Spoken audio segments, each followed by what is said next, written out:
Hi friends, ఈరోజు మనం ఈ వీడియోలో రీసెంట్గా తెలుగులో ఒక మంచి మిస్టరీ అండ్ క్రైమ్ థ్రిల్లర్ కాన్సెప్ట్తో వచ్చిన ఈటీవీ విన్ యాప్లో స్ట్రీమింగ్ అవుతున్న constable Kanakam web series part 2 story explain చేసుకోబోతున్నాం. ఇలాగే మీకు ఇంకా ఏ వెబ్ సిరీస్ అనే ఎక్స్ప్లెనేషన్ కావాలి అంటే ఆ వెబ్ సిరీస్ నేమ్ అనేది కామెంట్ బాక్స్లో కామెంట్ చేయండి. ఇంకా ఏమాత్రం ఆలస్యం చేయకుండా వెబ్ సిరీస్లోకి వెళ్ళిపోదాం. పార్ట్ 2 స్టార్ట్ అవ్వగానే అలా కనకమండు రాజీవ్ పైన గుంపులుగా తిరుగుతున్న కాకులను చూసి షాక్లో ఉండిపోతారు. అయితే అదంతా చూస్తున్న రాజీవ్ భయపడే కనకంతో అమ్మ ఇక్కడ ఉండటం చాలా ప్రమాదకరం, పద ఇక్కడ నుంచి వెళ్ళిపోదాం అనగా దానికి కనకం బాబాయ్ మనం అడవిగుట్టలోకి వెళ్ళాలి, అమ్మాయిలందరూ ఈ అడవిగుట్టలోనే కదా కనబడకుండా పోతున్నారు, మన ఎంక్వైరీలో కూడా చాలామంది కాకుల అరుపులు వింటున్నామని చెప్పారు కదా, దాన్ని బట్టి అసలు అడవిగుట్టలో ఏం జరుగుతుందో తెలియాలి అంటే మనం అడవిగుట్టలోకి వెళ్ళి తీరాల్సిందే బాబాయ్ అంటుంది. దానికి రాజీవ్ నా మాట విను కనకం, ఈ అడవిగిట్టులోకి వెళ్తే మనం ప్రాణాలతో తిరిగి రాము, ఇక్కడి నుంచి వెళ్దాం పదా అని ఎంత చెప్పినా సరే కనకం తను ఒంటరిగా అయినా సరే అడవిగిట్టులోకి వెళ్తా అనడంతో రాజీవ్కి మరో దారి లేక కనకంని ఒంటరిగా పంపడం ఇష్టం లేక చంద్రికాని కనపట్టాలి అనే కనకం పట్టుదలకి తను కూడా సహాయం చేయాలని అలా ఇద్దరు అడవిగుట్ట దారిలో నడుచుకుంటూ ముందుకు వెళ్తారు. అలా చాలా దూరం లోపలికి నడుచుకుంటూ వెళ్తారు. కానీ అక్కడ ఎలాంటి భయంకరమైన దృశ్యాలు కనబడకపోవడంతో రాజీవ్ కనకంతో ఇప్పటికే చాలా దూరం వచ్చాము, ఇంకా తిరిగి వెళ్ళిపోదామని చెప్తున్నా సరే కనకం అడవిగుట్టలోని సెలయేరు దాకా వెళ్తుంది. సెలయేరు చూసిన రాజీవ్ ఇది దాటి ముందుకు వెళ్తే ప్రమాదకరం తల్లి, ఇంకా వెనక్కి వెళ్దామని పదే పదే చెప్పడంతో కనకం కూడా తిరిగి వెళ్ళిపోవాలి అనుకుంటుంది. అయితే ఇక్కడే ట్విస్ట్ ఏంటంటే కనకం ఆ సెలయేరు పక్కన అధిక మొత్తంలో కింద పడి ఉన్న కాకి గూళ్ళను చూసి ఒకే ప్లేస్లో ఇన్ని కాకి గూళ్ళు కింద పడి ఉన్నాయని ఇద్దరు షాక్ అవుతారు. రాజీవ్ భయపడుతూనే కనకంతో గాలికి పడి ఉంటాయిలే వెళ్దాం పద అంటాడు. దానికి కనకం కాకులు తమ గూళ్ళను ఎలాంటి తుఫాన్లు వచ్చినా సరే ఏం కాకుండా కట్టుకుంటాయి, ఇవి ఎవరో కావాలనే కింద పడేసినట్లు ఉంది అని అక్కడే కాకి గుడ్లతో పాటు ఉన్న కాకి గూడుని చూసి అది తీసుకుని అందులోని గుడ్లని పక్కకి తీసిపెట్టి కాకి గూడుగా కట్టుకున్న దాంట్లోని కర్ర పుల్లలు ఒక్కొక్కటి తీసి ఆ నీటిలో విడిచిపెడుతూ ఉంటుంది. అదంతా చూస్తున్న రాజీవ్కి ఏమీ అర్థం కాక అలా చూస్తూ ఉంటాడు. ఇంకా అలా కనకం కాకి గూడులోని కర్ర పుల్లలు నీటిలో విడిచిపెడుతూ ఉండగా ఒక కర్ర పుల్ల మాత్రం నీటిలో విడిచిపెట్టగానే అది నీటి ప్రవాహానికి ఎదురెళ్తుంది. అది చూసిన రాజీవ్ షాక్ అయ్యి ఏంటమ్మా ఇది అని అడగ్గా దానికి కనకం ఇది సంజీవని పుల్ల బాబాయ్, కాకులు గుడ్లు పెట్టేటప్పుడు ఎటువంటి పీడ దృష్టి పడకుండా ఈ సంజీవని పుల్లను రక్షగా పెట్టుకుంటాయి, ఎప్పుడైతే ఆ గూడు ఖాళీ అవుతుందో ఈ సంజీవని పుల్ల శక్తి వల్ల ఆ చెట్లన్నీ చచ్చిపోతాయని చెప్తుంది. అదంతా విన్న రాజీవ్ అసలు ఈ పుల్లతో ఏం చేస్తారు తల్లి అని అడగ్గా దానికి కనకం దీంతో క్షుద్ర పూజలు చేస్తారు అని చెప్పగా అది విన్న రాజీవ్ భయపడిపోతాడు. ఇంకా అదే టైంకే పక్కనే ఉన్న చెట్ల పొదల్లో నుండి సౌండ్స్ రావడంతో కనకం ఆ చెట్ల పొదల దగ్గరికి వెళ్ళగా సడన్ గా పందిపిల్ల కనకం మీదకి దూకి పారిపోతుంది. దాంతో కనకం భయపడి వెనక్కి పడిపోతుంది. అయితే ఇక్కడే ట్విస్ట్, కనకంకి అక్కడే ఒక వాచ్ కనిపించడంతో కనకం దాన్ని తీసుకుని చూసి జరిగింది గుర్తు చేసుకుంటుంది. నిజానికి ఆ వాచ్ని కనకం జాతర దగ్గర తన మరదల్ని ఏడిపిస్తున్నాడు అని బాలరాజుని కొట్టేటప్పుడు బాలరాజు చేతికి అదే వాచ్ని చూసినట్లు గుర్తొచ్చి అంటే అడవిగుట్టలో అమ్మాయిలు కనబడకుండా పోవడానికి కారణం బాలరాజునే అయి ఉంటాడు అని వెంటనే బాలరాజు ఎక్కడ ఉన్నా పట్టుకోవాలని అంతా రాజీవ్కి చెప్తుంది. సీన్ కట్ చేస్తే మరో పక్క 2 రోజులుగా కళ్ళు దుకాణం దగ్గరే తాగుతూ పడి ఉన్న బాలరాజుకి స్రో వచ్చి ఇంటికి రాగా అప్పటికే తన కోసం వెయిట్ చేస్తున్న పోలీసులు బాలరాజుని అరెస్ట్ చేసి పోలీస్ స్టేషన్కి తీసుకుని వెళ్తారు. రాజీవ్ బాలరాజుకి తన వాచ్ చూపించి ఇది నీ వాచే కదరా, నాకు ఇది అడవిగుట్టలో దొరికింది, అసలు నువ్వు అక్కడ ఏం చేస్తున్నావురా, నువ్వు ఇప్పటిదాకా కిడ్నాప్ చేసిన అమ్మాయిలు ఎక్కడ ఉన్నారు నిజం చెప్పురా అనగా దానికి బాలరాజు మీరేం మాట్లాడుతున్నారు సార్, నాకేం తెలియదు అంటాడు. కానీ పోలీసుల స్టైల్లో అడగడంతో జరిగింది చెప్పడం స్టార్ట్ చేస్తాడు. జాతర మొదటి రోజు రాత్రి బాలరాజు కళ్ళు దుకాణం దగ్గరికి వెళ్ళి కళ్ళు తాగుతూ ఉండగా అప్పుడే తన దగ్గరికి తన ఫ్రెండ్ సాంబా వచ్చి నీ కోసం ఊరు మొత్తం వెతుకుతున్నా మన ఊరికి కరెంటు టవర్ కట్టడానికి గవర్నమెంట్ వాళ్ళు వచ్చారు కదా, వారికి పంది మాంసం కావాలంట, నువ్వు అడవి పందులను పట్టుకోవడంలో ఎక్స్పీరియన్స్ ఉంది కదా, ఇదిగో ఈ డబ్బు తీసుకో, అడవి పంది తెచ్చాక ఇంకా డబ్బిస్తారంట అని బాలరాజుని అడవి పంది వేటాడడానికి బలవంతంగా ఒప్పించి బల్లాలు ఇచ్చి వెళ్తాడు. దాంతో బాలరాజు అడవి పందిని కొట్టే బల్లాలు తీసుకుని అడవిలోకి వెళ్ళి అడవి పంది కోసం ట్రాప్ రెడీ చేసి వెయిట్ చేస్తూ ఉండగా కాసేపటికి తన ట్రాప్లో అడవి పంది పడుతుంది. కానీ మళ్ళీ ట్రాప్ నుండి తప్పించుకొని సెలయేరు దాటి అడవి గుట్టలోకి వెళ్తుంది. ఇంకా బల్లెంతో దానిపై అటాక్ చేస్తూ బాలరాజు కూడా దాని వెంట పడుతూ ఇదే ప్రాసెస్లో తన చేతికి ఉన్న వాచ్ అక్కడే పడిపోయి ఉంటుంది. ఇంకా మత్తులో ఉన్న బాలరాజు సెలయేరు దాటి వెళ్ళడం ప్రమాదకరమని తెలిసినా సరే పంది కోసం ముందుకు వెళ్ళి అక్కడ దృశ్యం చూసి మైండ్ బ్లాక్ అయ్యి షాక్లో ఉండిపోతాడు. ఎందుకంటే అక్కడ ఒక వ్యక్తి క్షుద్ర పూజలు చేస్తూ ఉంటాడు కాబట్టి. బాలరాజు బాలరాజు అదే విషయం వారికి చెప్పి వాడి వీపు మీద త్రిశూలం పచ్చబొట్టు ఉండడం గమనించాను సార్ అని చెప్తాడు. అది విన్న కనకమండు రాజీవ్ షాక్ అవ్వగా సత్యబాబు మాత్రం వాడికి తాగిన మత్తు ఇంకా దిగలేదు సార్, అందుకే నోటికి ఏది వస్తే అది చెప్తున్నాడు అంటాడు. కానీ కనకం మాత్రం బాలరాజు చెప్తుంది నిజమే అని, అందుకే వెంటనే ఊర్లో ఎవరి వీపు మీద త్రిశూలం పచ్చబొట్టు ఉందో వెతుకుదామని చెప్పగా దానికి సత్యబాబు రాజీవ్తో, సార్ ఎస్ఐ గారికి చెప్పకుండా మనం ఏం చేయడానికి లేదు, తర్వాత ఎస్ఐ గారికి తెలిస్తే సీరియస్ అవుతాడు అని చెప్పడంతో అది విన్న రాజీవ్ కూడా కనకంకి వద్దు అని నచ్చి చెప్తాడు. దాంతో కనకంకి ఏం చేయాలో అర్థం కాదు. ఇంకా అదే రోజు రాత్రి కనకం చంద్రికాని ఎలా కనిపెట్టాలా అని ఆలోచిస్తూ ఉండగా అప్పుడే తన దగ్గరికి రాజీవ్ వచ్చి ఎస్ఐని కాదు అని మనం ఏం చేయలేం తల్లి, అయినా ఆ బాలరాజు అబద్ధం చెప్తున్నాడు అని అందరం నమ్ముతున్నాం, నువ్వెందుకు నమ్మట్లేదు అని అడగ్గా దానికి కనకం బాలరాజు నిజం చెప్తున్నాడు బాబాయ్, అది తన కళ్ళలో నేను గమనించాను అంటుంది. అది విన్న రాజీవ్ సరే నువ్వు అంతలా నిజమని నమ్ముతున్నావు కాబట్టి పద అడవిగుట్ట సెలయేరు దాటి వెళ్ళి ఆ పచ్చబొట్టు ఉన్న వ్యక్తి దొరుకుతాడేమో పట్టుకుందాం పద అంటాడు.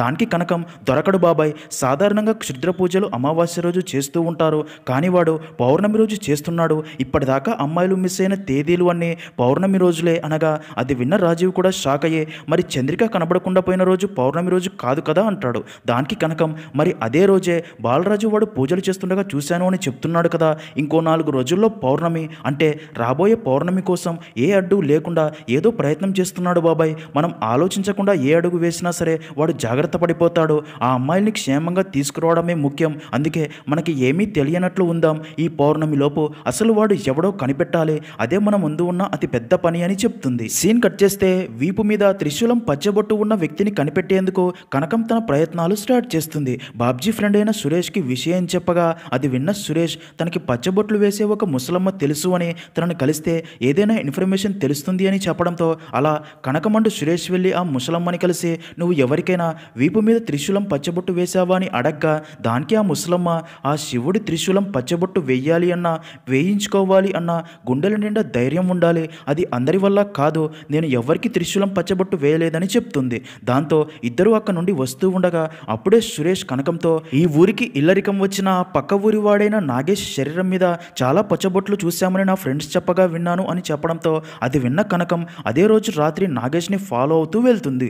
అయితే నాగేష్ అదే రోజు రాత్రి తను అఫేర్లో ఉన్న మహిళ ఇంటికి వెళ్ళి కలిసి ఉండగా అప్పుడే కనకం తన వీపు వైపు చూసి త్రిశూలం పచ్చబొట్టు లేదు అని అర్థమవుతుంది. అయితే కనకం వల్ల నాగేష్ అఫేర్లో ఉన్న విషయం తన భార్య అంటూ ఊర్లో అందరికీ తెలిసి అది చాలా పెద్ద గొడవ అవ్వడంతో కానిస్టేబుల్ అయ్యుండి కనకం ఇలా చేసినందుకు సత్యబాబుకి ఆల్రెడీ తనపై కోపం ఉండడంతో తనని బాగా తిడతాడు. దాంతో కనకం చాలా ఎమోషనల్ అవుతుంది. నెక్స్ట్ సీన్లో ఇంకా ఊర్లో అది జాతర చివరి రోజు అవడంతో కనకం డ్యూటీ చేయడానికి అక్కడికి వెళ్తుంది. ఇంకా జాతర చివరి రోజు నాగశూలాలమ్మ జాతర సందర్భంగా ఆడవారు పుట్టకి పూజలు చేస్తూ మగవారు అందరూ తమ చొక్కాలు తీసేసి అగ్నిగుండంలో నడుస్తూ ఉంటారు. కనకం త్రిశూలం పచ్చబొట్టు ఎవరి వీపు మీదైనా ఉందేమో అని అందరి వైపు చూస్తూ ఉంటుంది, కానీ ఎవరి వీపు మీద కూడా కనిపించదు. ఇంకప్పుడే పుట్టలో నుంచి పాము బయటికి వచ్చి త్రిశూలం మీదికి ఎక్కుతుంది. ఇంకా అక్కడి ప్రజలందరూ పాముని మొక్కగా అది చూసిన కనకంకి తను ఆ రోజు హాస్పిటల్లో ట్రీట్మెంట్ తీసుకునేటప్పుడు అక్కడే ఉన్న కొన్ని రిపోర్ట్స్లో ఒక వ్యక్తి రిపోర్ట్లో తన వీపు మీద అదే త్రిశూలం పచ్చబొట్టు ఉన్న ఫోటో చూసింది గుర్తొస్తుంది. సీన్ కట్ చేస్తే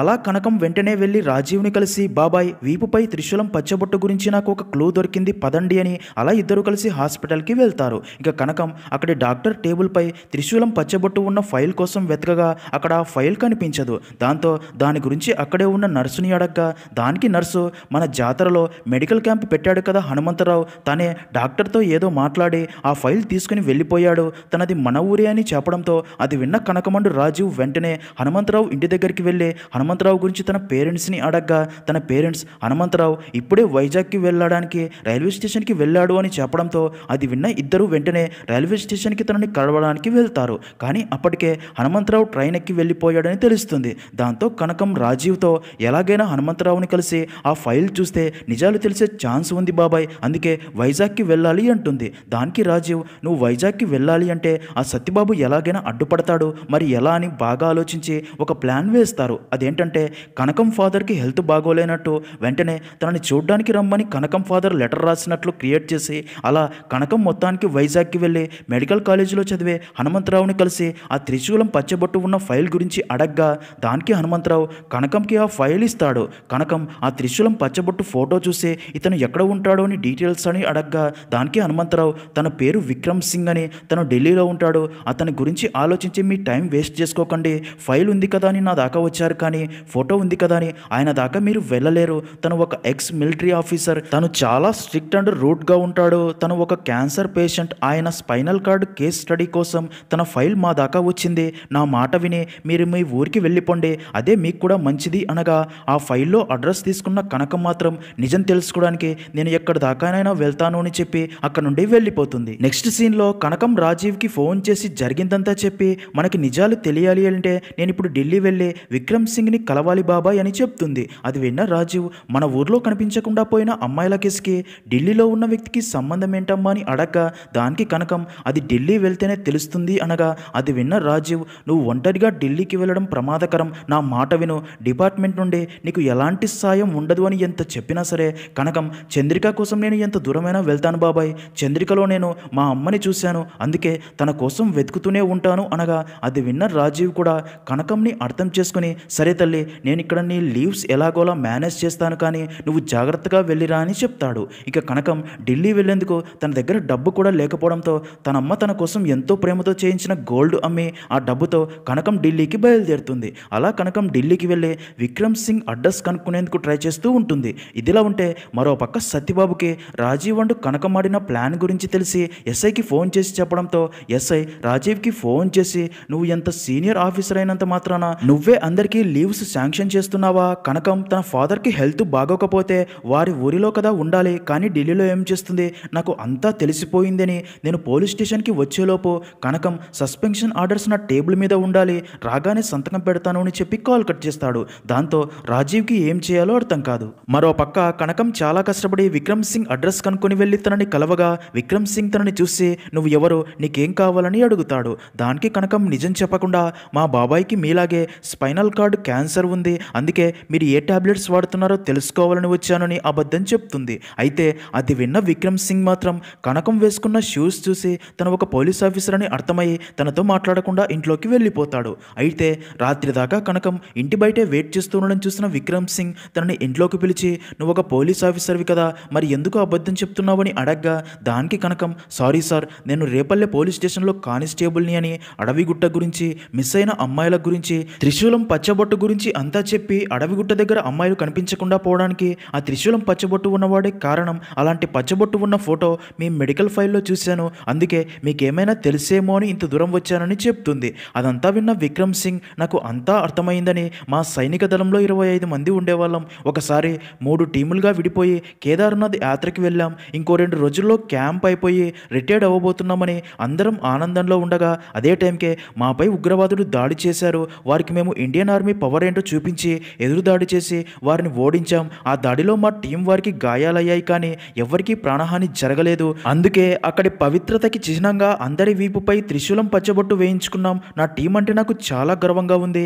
ఆ త్రిశూలం పచ్చబొట్టు టీం అందరికీ ఉంది, వారిలో కొంతమంది ఇప్పటికే చనిపోయారు, మరికొందరు ఎక్కడెక్కడో సెటిల్ అయ్యారు, మిమ్మల్ని ఎవరో తప్పుదోవ పట్టించడానికి అలా చెప్పి ఉంటారనగా అది విన్న కనకం ఆ 3 టీమ్స్లో ఫొటోస్ చూసి మీ టీం 25 మంది అని చెప్పారు కదా, మరి ఈ ఫొటోస్లో 24 మందే ఉన్నారేంటని అడుగుతుంది. దానికి విక్రమ్ సింగ్ 25వ వాడు మా వంటవాడు, మా అందరికీ తను ఒక్కడే వంట చేసేవాడు, తనని మా టీం నుండి విడదీయలేము కదా, తనది ఒక్క ఫోటో కూడా నా దగ్గర లేదు, ఉన్న ఒక్క ఫోటోలో తన ఫేస్ క్లియర్గా కనిపించడం లేదు, అయితే తను కూడా మీ సౌత్ వాడే అని చెప్తాడు. ఇంకదంతా విన్న కనకంకి ఇక్కడ కూడా ఎలాంటి ఇన్ఫర్మేషన్ దొరక్కపోవడంతో చంద్రిక గురించే ఆలోచిస్తూ ఢిల్లీ నుండి తిరిగి తన ఊరికి బయలుదేరుతుంది. మరో పక్క పోలీస్ స్టేషన్లో రాజీవ్ కనకంని తలుచుకొని ఫీల్ అవుతూ ఉండగా అది చూసిన సత్యబాబు తనతో ఇలాంటిది ఏదో జరుగుతుంది అనే ఆ కనకంని కంట్రోల్లో ఉంచడానికి చాలా ట్రై చేశాను సార్, అయినా ఆడోళ్ళకేం తెలుసు సార్ ఈ పోలీస్ డ్యూటీ ఎలా చేయాలో అని నవ్వగా అది విన్న రాజీవ్కి చాలా కోపం వచ్చి సత్యబాబుతో ఈ పోలీస్ స్టేషన్లో పోలీస్గా డ్యూటీ చేస్తుంది కనకం మాత్రమే, మగాళ్ళుగా మనం అందరం ఊర్లో ఏం జరిగితే మనకి ఎందుకులే అని నెల నెలా జీతం తీసుకుని బద్ధకంగా నిద్రపోతూ ఉంటే కనకం మాత్రమే నువ్వు ఎంత ఇబ్బంది పెడుతున్నా సరే భరిస్తూ అడవిగుట్ట కేసు సాల్వ్ చేయాలని ఒంటరిగా కష్టపడుతుందిరా, తన గొప్ప మనసు నీకు ఎప్పటికీ అర్థం కాదురా, అదిగో నా టేబుల్ మీద కనకం సస్పెన్షన్ లెటర్తో పాటు అలాగే నా రాజీనామా లెటర్ 2 ఉన్నాయి,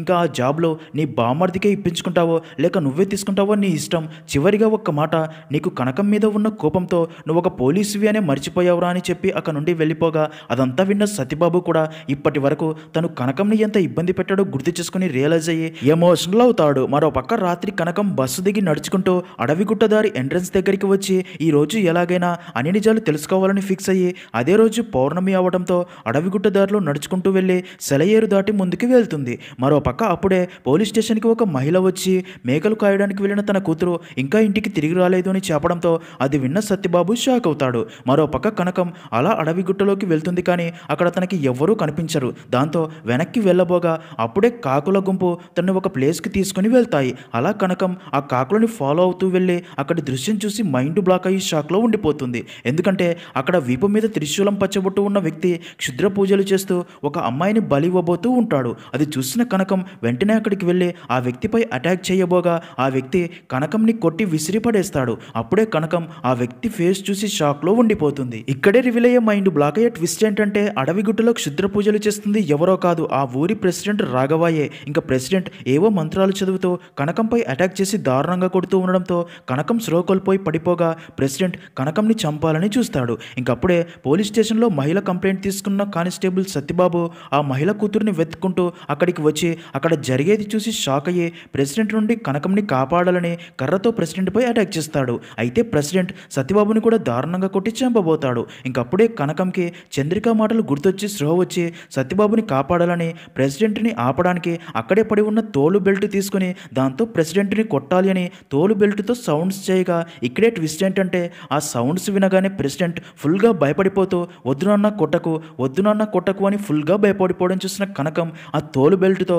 ప్రెసిడెంట్ని కొడుతూ దాంతోనే తన చేతులు కట్టేస్తుంది. ఇంకా అది చూసిన సత్యబాబు కనకంలో తనకి అమ్మవారు కనిపించి మొక్కుతాడు. సీన్ కట్ చేస్తే అలా ప్రెసిడెంట్ని పోలీస్ స్టేషన్కి తీసుకుని వెళ్ళి లాఠీలతో ఎంత కొట్టినా సరే ప్రెసిడెంట్ ఎలాంటి సమాధానం చెప్పకుండా సైలెంట్గా ఉండిపోతాడు. అది చూసిన కనకం తను మళ్ళీ తోలు బెల్ట్ తీసుకుని వెళ్ళి తనని కొట్టగా తోలు బెల్ట్ని చూడగానే ఫుల్గా భయపడిపోతూ ప్లీజ్ నాన్న నన్ను కొట్టకు అని భయపడగా కనకం తనని నిజం చెప్పు, అసలు ఇదంతా ఎందుకు చేస్తున్నావు అని అడగ్గా ప్రెసిడెంట్ భయపడి జరిగింది చెప్తాడు. ఇక్కడే స్టోరీ ఫ్లాష్ బ్యాక్ లోకి వెళ్తుంది. నిజానికి ఆ ఊరి ప్రెసిడెంట్ కొడుకే ఈ రాఘవ. అయితే రాఘవకి చిన్నప్పటి నుండి ఏదైనా తనది అనుకుంటే అది వస్తువు కానీ మనిషి కానీ అది తనకి మాత్రమే దక్కాలి అని తనతో మాత్రమే ఉండాలి అనే మైండ్ సెట్. అలా ఒకసారి స్కూల్లో తన ఫ్రెండ్ మరొక స్టూడెంట్తో క్లోజ్గా ఉన్నాడు అని తన ఫ్రెండ్నే దారుణంగా కొడతాడు. దాంతో ఈ విషయం రాఘవ ఫాదర్కి తెలిసి రాఘవాని బాగా కొడతాడు. తర్వాత అలా చాలా ఇన్సిడెంట్స్ జరుగుతూ ఉంటాయి. రాఘవాని తన ఫాదర్ కొడుతూనే ఉంటాడు. దాంతో రాఘవకి తన ఫాదర్ అంటే అస్సలు నచ్చదు. ఇంకా రాఘవకి తన అమ్మ అంటే చాలా ఇష్టం.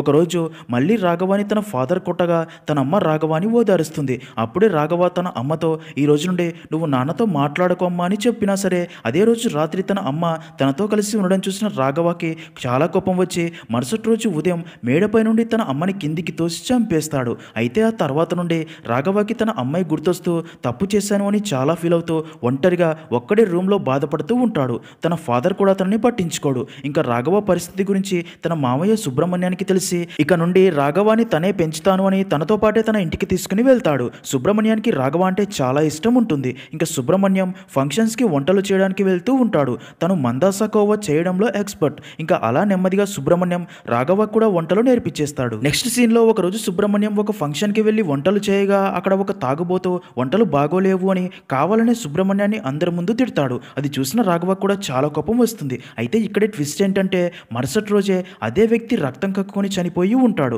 అది చూసిన రాఘవకి ఏమీ అర్థం కాదు. ఇంకా అదే రోజు అర్ధరాత్రి సమయంలో సుబ్రహ్మణ్యం ఇంటి బయటికి వెళ్ళడం చూసిన రాఘవ కూడా తననే ఫాలో అవుతూ వెళ్ళి అక్కడ దృశ్యం చూసి షాక్ అవుతాడు. ఎందుకంటే అక్కడ సుబ్రహ్మణ్యం క్షుద్ర పూజలు చేస్తూ ఉంటాడు. క్షుద్ర పూజ ద్వారా సుబ్రహ్మణ్యమే తనని తిట్టిన వ్యక్తి చనిపోయేలా చేసి ఉంటాడు. ఇంకా రాఘవ కూడా తన దగ్గరికి వెళ్ళి తనకి కూడా క్షుద్ర పూజ నేర్పించమని అడగ్గా సుబ్రహ్మణ్యం రాఘవ కూడా క్షుద్ర పూజలు నేర్పిస్తాడు. అలా కొన్ని రోజులు గడిచిపోతాయి. సుబ్రహ్మణ్యానికి ఒడిశాలో ఒక ఫంక్షన్కి వంట కాంట్రాక్ట్ రాగా తనకి హెల్త్ బాగోక రాఘవాని అక్కడికి పంపుతాడు. అయితే రాఘవ అక్కడే క్షుద్ర మాంత్రికుణ్ణి కలిసి ఒక కొత్త క్షుద్ర పూజ నేర్చుకుంటాడు. అదేంటంటే రాఘవకి తన అమ్మంటే చాలా ఇష్టం. అందుకే తన అమ్మ పుట్టిన రాశి నక్షత్రం గల అమ్మాయి శరీరంలోకి తన అమ్మ ఆత్మని ప్రవేశపెడితే తను తన అమ్మతో మాట్లాడగలడు. ఇంకా పౌర్ణమి రోజు పూజ చేస్తే తన అమ్మ ఆత్మ ఎప్పటికీ ఆ అమ్మాయి శరీరంలోనే ఉండిపోతుంది అని. అదే ఆ పూజ. దాని గురించి రాఘవ సుబ్రహ్మణ్యానికి కూడా చెప్తాడు. ఇంకా అలా కొన్ని రోజులకి సుబ్రహ్మణ్యం ఆరోగ్యం పాడయి చనిపోవడంతో రాఘవ చాలా బాధపడతాడు. తర్వాత తను మళ్ళీ తన ఫాదర్ దగ్గరికే వెళ్తాడు. అయితే ఈసారి రాఘవ తన ఫాదర్తో ప్రేమగా ఉండాలని ట్రై చేస్తాడు. తన ఫాదర్ కూడా రాఘవతో ప్రేమగానే ఉంటాడు. రాఘవ అద్భుతంగా వంటలు చేస్తాడు అని తన ఫాదర్కి తెలిసి తనకి ఎన్సీసీ క్యాంప్లో కుక్ జాబ్ ఖాళీగా ఉందని అందులో జాయిన్ చేయించాలి అనుకుంటాడు. ఇలా ఉండగా ఒక రోజు రాత్రి రాఘవ రాఘవ క్షుద్ర పూజలు చేయడం చూసిన తన ఫాదర్ షాక్ అయ్యి తను ఇక్కడే ఉంటే చెడిపోతాడు అని బలవంతంగా ఎన్సీసీ క్యాంప్లో కుక్ జాబ్ కోసం పంపి ఉంటాడు. సీన్ కట్ చేస్తే అలా కొన్ని సంవత్సరాలు గడిచిపోతాయి. ఇంకా రాఘవ మిలిటరీలో సోల్జర్స్కి కుక్గా ఉండగా అప్పుడే తన ఫాదర్ చనిపోయాడని లెటర్ రావడంతో తిరిగి ఊరికి వస్తాడు. అయితే ఈసారి ఎలాగైనా క్షుద్ర పూజ చేసి తన అమ్మ ఆత్మని తిరిగి రప్పించాలి అని, అలా చెయ్యాలి అంటే ఆ ఊరు తన ఆధీనంలో ఉండాలి అని, తన ఫాదర్ తర్వాత ప్రెసిడెంట్ పదవి తనకే దక్కాలి అని ప్లాన్ ప్రకారం తనకి యాక్సిడెంట్ అయ్యి తన కాళ్ళు ప్యారలైజ్ అయినట్లు ప్లాన్ చేసి ఊరి వాళ్ళందరికీ తనపై సింపతి పెరిగేలా చేసి ప్రెసిడెంట్ అయ్యి అలా ప్రతి పౌర్ణమికి తన అమ్మ పుట్టిన రాశి నక్షత్రం గల అమ్మాయిని సెలెక్ట్ చేసుకుని పూజ చేస్తూ ఉంటాడు. అయితే ప్రతిసారి అమ్మాయిలో పూజ స్టార్ట్ అయ్యాక ఆ మంత్రశక్తి తట్టుకోలేక స్లో కోల్పోయి పడిపోవడంతో పూజ నాశనం అవుతూ ఉంటుంది. ఇంకా తనని చూసిన అమ్మాయిలు బ్రతికి ఉంటే ఊర్లో తన గురించి చెప్పేస్తారేమో అనే భయంతో వారందరినీ తను చంపుతూ ఉంటాడు. అలా రాఘవ అంతా చెప్పగా అది విన్న కనకం షాక్ అయ్యి డెడ్ బాడీస్ని ఎక్కడ పూడ్చావని అడుగుతుంది. దానికి తను ఊరి చివర తన తోటలోని చెప్పడంతో కనకం ఊరి వాళ్ళు అందరూ అక్కడికి చేరుకొని అక్కడ తవ్వి చూడగా అప్పటిదాకా రాఘవ చంపిన అమ్మాయిల స్కెల్టన్స్ బయటపడతాయి. అవి చూసి ఊరి వాళ్ళందరూ షాక్ అయ్యి చాలా బాధపడతారు. అయితే ఇక్కడే అదిరిపోయే ట్విస్ట్ ఏంటంటే అక్కడ చంద్రిక డెడ్ బాడీ ఉండదు, కానీ అక్కడే ఒక పంది అస్థి పంజరం ఉంటుంది. కనకం మళ్ళీ రాఘవ దగ్గరికి వచ్చి బాగా కొడుతూ చంద్రిక ఎక్కడ, ఏం చేసావని అడగ్గా దానికి రాఘవ చంద్రిక ఎవరు నాకేం తెలీదు అంటాడు. అది విన్న కనకం అబద్ధం చెప్పకు, నువ్వే కదా అన్నావు భరణి నక్షత్రం ధనుస్సు రాశిలో పుట్టిన అమ్మాయిల్ని చంపుతున్నాను అని అనగా ఇక్కడే రివీల్ అయ్యే అదిరిపోయే ట్విస్ట్ ఏంటంటే దానికి రాఘవ నిజమే, కానీ ఆ భరణి నక్షత్రం ధనుస్సు రాశిలో పుట్టింది నువ్వే కదా అంటాడు. అది విన్న కనకం షాక్లో ఉండిపోతుంది. చంద్రికది ఆ రాశి నక్షత్రం కాదు, జాతర మొదటి రోజు పూజలు చేస్తుంది నీకోసమే అంటాడు. అలా ఆ రోజు రాఘవ కనకం కోసం పూజలు చేస్తూ ఉండగా చంద్రిక కోసం అటుగా వెళ్తున్న బాబ్జీ అది చూసేస్తాడు. దాంతో రాఘవ బాబ్జీ ఊర్లో అందరికీ నా గురించి చెప్పేస్తాడు అని భయపడి వశీకరణ తేలుతో బాబ్జీని కుట్టించి చంపి తన బాడీని తీసుకెళ్లి కొండ నదిలో పడేసి ఉంటాడు. ఇంకా తర్వాత చంద్రికాని వెతుకుంటూ కనకం సెలయేరు దాటి రావడం గమనించిన రాఘవ కొన్ని రోజులు పూజలు చేయడం కూడా ఆపేసి ఉంటాడు. నిజానికి రాఘవకి తను క్షుద్ర పూజలు చేయడానికి ఒక ప్లేస్ కావాలి అని అలా అడవి గుట్టని ఎంచుకొని అటువైపు ఎవ్వరూ రాకూడదు అని అడవి గుట్టలోకి వెళ్తే ప్రాణాలతో బయటికి రారు అని ఊర్లో పుకార్లు పుట్టించి ఊరి వాళ్ళందరూ అడవి గుట్ట పేరు వినగానే భయపడేలా చేసి అడవి గుట్టలో తను పూజలు చేసుకుంటూ ఉంటాడు. ఇంకా రాఘవ చెప్పిందంతా విన్న కనకం మరి చంద్రిక ఏమైందో అర్థం కాక చాలా ఎమోషనల్ అవుతుంది. ఇంకా అమ్మాయిల శవాల దగ్గర పూడ్చిపెట్టిన పంది అస్థిపంజరం చూసి ఆ అడవిలో తిరిగే పంది పిల్ల అక్కడ నుండి వెళ్ళిపోతుంది. నిజానికి దాని తల్లే ఈ చనిపోయిన పంది. ఇంకా అప్పటి నుండి కనకం చంద్రిక ఏమైందో ఎక్కడ ఉందో తెలుసుకోవాలని ఇన్వెస్టిగేషన్ స్టార్ట్ చేస్తుంది. కానీ చంద్రిక గురించి మొదట ఎలాంటి ఇన్ఫర్మేషన్ తెలియదు. ఇదే ప్రాసెస్లో చంద్రిక గురించి కనకంకి కొన్ని విషయాలు తెలిసి షాక్ అవుతుంది. మరో పక్క చంద్రికని ఒక సీక్రెట్ ప్లేస్లో ఎవరో బంధించి టార్చర్ చేస్తున్నట్లు చూపిస్తారు. అలా అక్కడితో సీజన్ 1 అనేది ఎండ్ అవుతుంది. అసలు చంద్రికని కిడ్నాప్ చేసింది ఎవరో, అమ్మాయిల శవాల దగ్గర పంది అస్థిపంజరం ఎందుకు ఉంది, దాన్ని అక్కడ ఎవరు పూడ్చారో తెలియాలి అంటే సీజన్ 2 కోసం వెయిట్ చేయాల్సిందే.